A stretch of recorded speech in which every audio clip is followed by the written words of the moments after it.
Tuition చెప్పించుకోడానికి వచ్చిన అబ్బాయితో teacher లద్విడద్వి. ఈయన విశాల్ ఆఫీస్కు రెడీగా తన భార్య మాలతిని పిలుస్తాడు. మాలతి అతని ఆఫీస్ బ్యాగ్ తీసుకొచ్చేస్తుంది. అప్పుడు విశాల్ కోపంతో, ఇంత సమయం కావాలి నీకు బ్యాగ్ తీసుకురావడానికి? ఎక్కడ పాడైపోయావు? అని బుద్ధి చెప్పాడు. అతను భార్యతో కోపంగా మాట్లాడుతున్నాడు. అప్పుడు మాలతి, మీకు ఒక్క మాట చెప్పాలి అని పక్కింటి ఆంటీవారి కొడుక్కి ట్యూషన్ చెప్పమని అడుగుతున్నారని చెప్పింది. అప్పుడు విశాల్, నేను పెద్ద బ్యాంక్ మేనేజర్ను. నీకు డబ్బు కావాలంటే నేనే ఇస్తాను, ఇంట్లోకి ఇతర అబ్బాయిలు రావడం ఆపు అని హఠం పట్టాడు. మాలతి, నేను డబ్బు కోసం పని చేయట్లేదు. మీరు ఆఫీస్కు వెళ్ళాక నేను ఇంట్లో ఒంటరిగా ఉండి బోర్ అవుతున్నాను. నేను ఇంత చదివి ఊరుకోడానికి బేజారుగా ఉంది, అందుకే ట్యూషన్ చెప్పాలనుకుంటున్నాను అని విశాల్ను ఒప్పించింది. తర్వాత విశాల్ ఆఫీస్కు వెళ్ళాక పక్కింటి అబ్బాయి రాహుల్ వచ్చి తలుపు తట్టాడు. మాలతి వచ్చి తలుపు తెరిచింది. అతన్ని చూసి నవ్వింది. రాహుల్ మాలతి సొగసు చూసి షాక్ అయ్యాడు. మాలతి, నీవు ఎవరు? అని అడిగింది. రాహుల్, నేను పక్కింటివాడిని. నా అమ్మ మీ దగ్గర ట్యూషన్ నేర్పించుకోమని పంపింది అన్నాడు. మాలతి, ఓహ్, రాహులవునా? రా లోపలికి అని పిలిచింది. రాహుల్ లోపలికి వచ్చి కూర్చున్నాడు. మాలతి అతన్నే టార్గెట్ చేసుకుని, నువ్వు ఇక్కడే ఉండు, నేను రూముకు వెళ్లి బట్టలు మార్చుకుని వస్తాను అని చెప్పి అతన్నే చూస్తూ స్టైల్గా పైకి వెళ్ళింది. రాహుల్కి ఆమె మీద ఇష్టం వచ్చింది. తర్వాత ఆమె రూము దగ్గరకు వెళ్లాడు. మాలతి తలుపు లాక్ చేయకుండా బట్టలు మార్చుకోవడం మొదలుపెట్టింది. రాహుల్ తలుపు సందులోంచి దొంగతనంగా చూస్తున్నాడు. అంతలో విశాల్ ఆఫీస్ నుంచి ఇంటికి వచ్చాడు. రాహుల్ తలుపు దగ్గర నిలబడి ఉన్నాడని చూసి, నీవెవరో? అని అడిగాడు. రాహుల్ భయపడి, నేను ట్యూషన్ కోసం వచ్చాను, మేడం పిలవడానికి వచ్చాను అన్నాడు. మాలతికి విశాల్ వచ్చాడని తెలిసింది. విశాల్ రాహుల్ తలకు కొట్టి, ఒకరి రూము ఇలా చూడకూడదు అని తెలియదా అని అతన్ని బయటకు తరిమేశాడు. రాహుల్ కోపంతో బయటకు వెళ్లాడు. తర్వాత విశాల్ రూములోకి వెళ్లి మాలతితో, ఎన్నిసార్లు చెప్పాలి? బట్టలు మార్చుకునేటప్పుడు తలుపు లాక్ చెయ్యి అని గద్దించాడు. మాలతి కళ్ళీరా కారుస్తుంది. మరుసటి రోజు ఉదయం రాహుల్ మళ్ళీ వచ్చాడు. మాలతి, నువ్వు ఇక్కడ నుంచి వెళ్ళు, నేను నీకు ట్యూషన్ చెప్పను. ఇదంతా నా భర్తకు ఇష్టం లేదు అని అంది.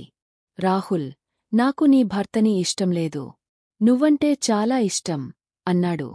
మాలతి షాక్ అయింది. నీవు ఎక్కువ మాట్లాడుతున్నావ్.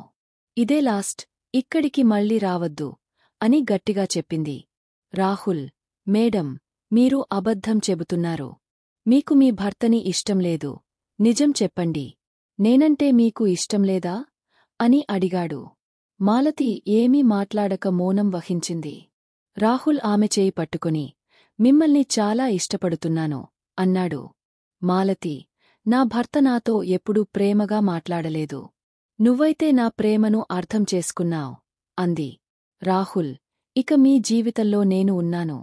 నేను నిన్ను చూసుకుంటాను అని చెప్పి ఆమెతో రొమాన్స్ మొదలుపెట్టాడు. మరుసటి రోజు విశాల్ ఆఫీస్ నుంచి ఇంటికి వచ్చి రాహుల్ నోట్బుక్ చూసి, ఓహ్, ఇది మళ్ళీ ట్యూషన్ మొదలుపెట్టిందా అని కోప్పడుతూ మాలతి దగ్గరకు వెళ్లాడు. ఎన్నిసార్లు చెప్పాలి? ట్యూషన్ చెయ్యకు అని గర్జించాడు. మాలతి, నేను ఏ ట్యూషన్ చెయ్యలేదు అని నిరాకరించింది. విశాల్ నోట్బుక్ చూపించి, ఇది ఎలా వచ్చింది? నన్ను మోసం చేస్తున్నావా? అని అడిగాడు. మాలతి షాక్ అయింది. విశాల్ కోపంతో ఆమెకు కొట్టి తలకు బారేశాడు. మరుసటి రోజు మాలతి తలకు బ్యాండేజ్ కట్టుకుని కూర్చుంది. రాహుల్ వచ్చి, మీకు ఏమైంది? అని అడిగాడు. మాలతి, అది తెలిసి నువ్వేం చేస్తావ్? అని ప్రశ్నించింది. రాహుల్, మీకోసం ఏదైనా చేస్తాను అన్నాడు. మాలతి, నా భర్తని చంపాలి. అతను నాకు రోజూ హింసిస్తున్నాడు. నువ్వు చేస్తావా? అని అడిగింది. రాహుల్ అంగీకరించాడు. మాలతి తన ప్లాన్ చెప్పింది. తర్వాత రాహుల్ వెళ్ళిపోయాడు. మాలతి తలకు కట్టిన బ్యాండేజ్ తీసేసింది. ఆమె నటించి రాహుల్ని వల్లించి కొల్లు చేయించాలని ప్లాన్ చేసింది. మరుసటి రోజు ఉదయం మాలతి తన తల్లికి క్షేమం తెలుసుకోడానికి ఊరికి వెళ్తానని చెప్పి ఇంటిని వదిలింది.